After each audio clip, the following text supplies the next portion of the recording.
بسم اللہ الرحمن الرحیم۔ جماعت ہشتم کی طالبات السلام علیکم۔ طالبات، ہم لوگوں نے اپنا سبق شروع کر رکھا تھا حق کا متلاشی۔ اس سبق میں ہم نے پڑھا تھا کس طرح ایک شخص، ایک ذمہ دار گھرانے کا ایک بیٹا تھا، اس کا نام مابا تھا۔ وہ حق کی تلاش کے اندر ایک اسقف، دوسرے اسقف، اس کے بعد تیسرے اسقف کے پاس وہ جاتا رہا۔ آخر کار وہ ایک ایسے شخص کے پاس پہنچا، اموریہ کے اسقف کے پاس، جس نے اسے آپ صلی اللہ علیہ وآلہ وسلم کی بشارت دی۔ اس کے بعد ہم اگلا پڑھتے ہیں کہ آگے کیا ہوتا ہے۔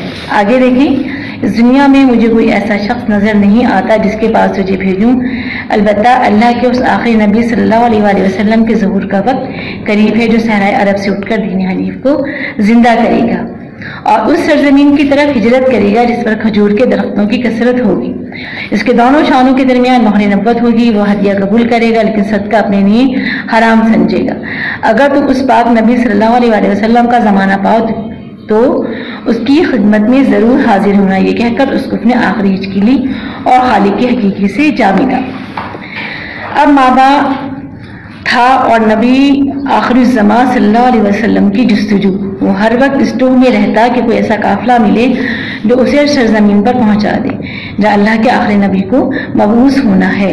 آخر ایک دن اس کی مراد پوری ہوئی۔ اسے معلوم ہوا کہ قافلہ اموریہ سے عرب جانے والا ہے۔ وہ رئیس قافلہ سے ملا اور التجا کی، یعنی گزارش کی کہ میرے پاس کچھ مویشی اور بکریاں ہیں، یہ آپ لے لیں اور مجھے اپنے ساتھ عرب لے چلیں۔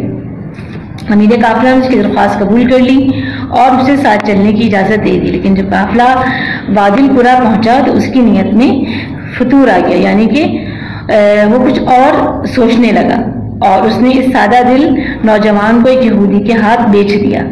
مگر جذبہ صادق ہو تو رب ذوالجلال کی مدد شامل حال رہتی ہے۔ یہودی کا ایک رشتہ دار جو یثرب پر رہنے والا تھا، یثرب مدینہ کا پرانا نام ہے، جو یثرب کا رہنے والا ہے، یہودی کے ہاں مہمان ٹھہرا۔ اس نے مابا کو دیکھا تو میزبان سے مابا کو خریدنے کی خواہش ظاہر کی۔ چنانچہ مابا اپنے نئے آقا کے ساتھ یثرب پہنچ گیا۔ اس نے یثرب میں دور دور تک پھیلے کھجور کے درختوں کے جھنڈ دیکھے تو اس کا دل باغ باغ ہو گیا، یعنی اس کو جس کی جستجو تھی اس مابا کو اس کے آثار نظر آنے لگے تو وہ خوش ہونے لگا۔ اسے یقین ہو گیا کہ جس نبی آخری الزمان صلی اللہ علیہ وآلہ وسلم کا ذکر اموریہ کے پاک باز راہب نے کیا تھا، وہ اس سرزمین پر مبعوث ہوں گے۔ آخر ایک دن گھڑی آ پہنچی جس کا مابا کو شدت سے انتظار تھا۔ اور اپنے آقا کے باغ میں ایک درخت پر چڑھ کر کھجوریں توڑ رہا تھا۔ آقا نیچے بیٹھا تھا۔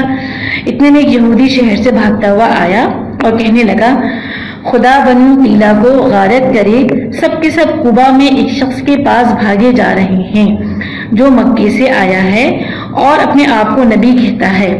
مابا کے کانوں تک یہ الفاظ پہنچے تو اس کے جسم میں ایک سنسنی سی دوڑ گئی۔ اس کے دل نے گواہی دی کہ تیری منزل تجھے مل گئی۔ وہ بدحواس ہو کر درخت سے نیچے اترا اور آنے والے یہودی سے بے چین ہو کر پوچھا، تم کیا کہہ رہے تھے، ذرا پھر کہنا۔ مابا کے آقا نے ایک زوردار تھپڑ مابا کے منہ پر مارا اور کہا، جا کمبخت، اپنا کام کر، تجھے ان باتوں سے کیا غرض۔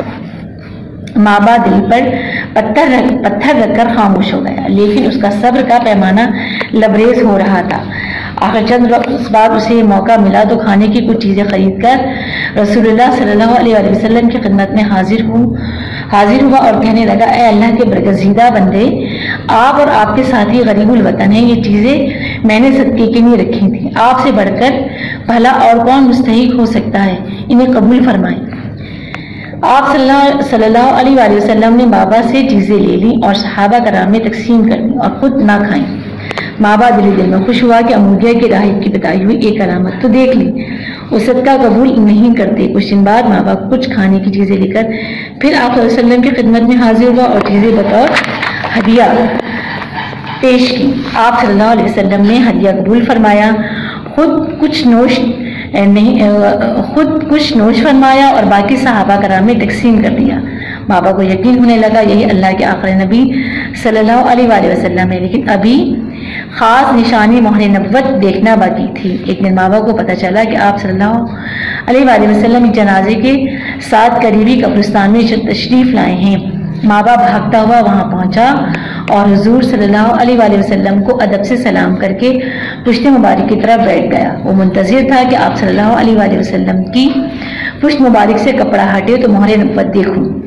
حضور صلی اللہ علیہ وآلہ وسلم نے بابا کے سامنے مہر نبوت اپنی پوری زوفشانیوں کے ساتھ موجود تھی۔ طالبات ہم لوگوں کے درمیان میں یہ والی لائن رہ گئی ہے، دیکھیں میں دوبارہ پڑھ رہی ہوں۔ حضور صلی اللہ علیہ وآلہ وسلم نے بابا کے دل کی کیفیت کو بھانپ لیا اور پشت مبارک سے کپڑا ہٹا دیا۔ بابا کے سامنے مہر نبوت اپنی زوفشانیوں کے ساتھ موجود تھی۔